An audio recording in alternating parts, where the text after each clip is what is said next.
Hartanto jenius calon penerus B.J. Habibie. Hah? Apakah benar ini?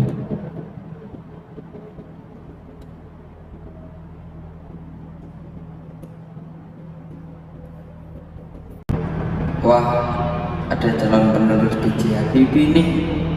Aku share ke Nadia.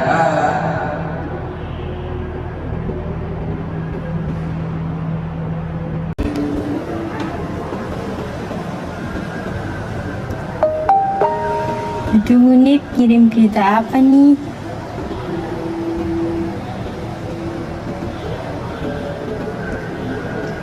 Wah, ada berita jenius calon penerus B.J. Habibie. Wah, keren nih beritanya. Kira-kira berita dari Munif tadi bener gak ya tentang penerus B.J. Habibie?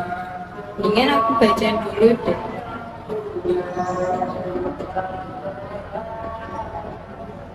Dari alur ceritanya sih kayaknya ada yang nggak beres nih. Jangan-jangan beritanya hoax. Mendingan aku samperin Munif aja biar tahu ini beritanya hoax apa.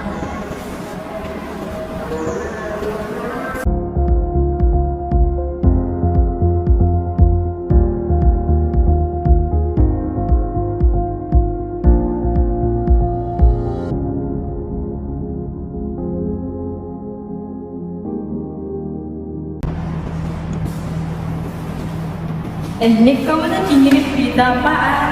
Ini loh Nat, calon penerus B.J. Habibie. Wah, itu kamu udah cek belum benar apa enggaknya? Belum sih. Tapi kayaknya itu berita bener sih. Munif mah itu mah apa beritanya hoax tau. Tadi aku tuh lihat udah cek, ternyata itu beritanya hoax. Kamu udah nyebarin ke siapa aja coba?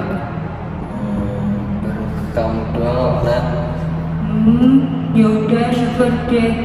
Lain kali hati-hati ya Nif. Soalnya sekarang tuh banyak berita yang hoax yang tersebar di masa sosmed. Maaf Nat, kan nggak tahu. Yaudah, gak apa-apa.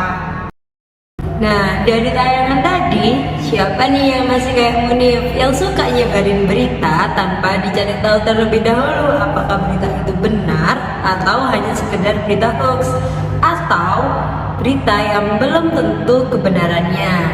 Di Indonesia sendiri, menurut Kominfo, terdapat 800.000 situs hoax yang telah tersebar.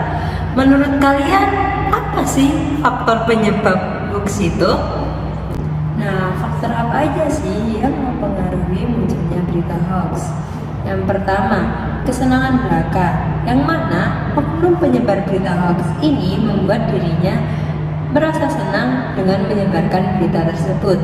Yang kedua, mencari sensasi di sosial media, yang mana diharapkan dapat merebut perhatian banyak user sehingga membuat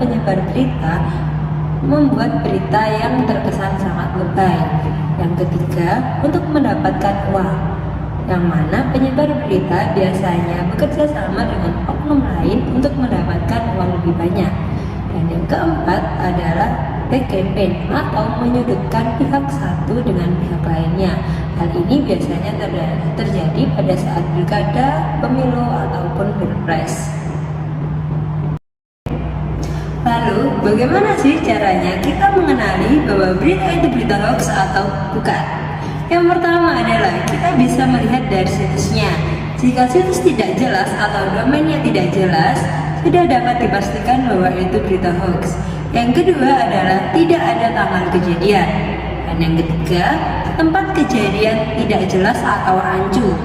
Yang keempat, menekankan isu sara yang sangat amat berlebihan. Yang kelima, bahasa dan tata kalimatnya tidak jelas atau agak rancu. Yang keenam, alur ceritanya aneh. Yang ketujuh, menggunakan bahasa emosional dan provokatif. Lalu, bagaimana caranya kita untuk mengatasi penyebaran berita hoax?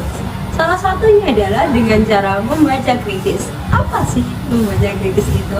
Membaca kritis adalah kemampuan membaca untuk mengelola bahan bacaan yang akan ia baca, yang mana untuk menentukan makna dari keseluruhan bacaannya.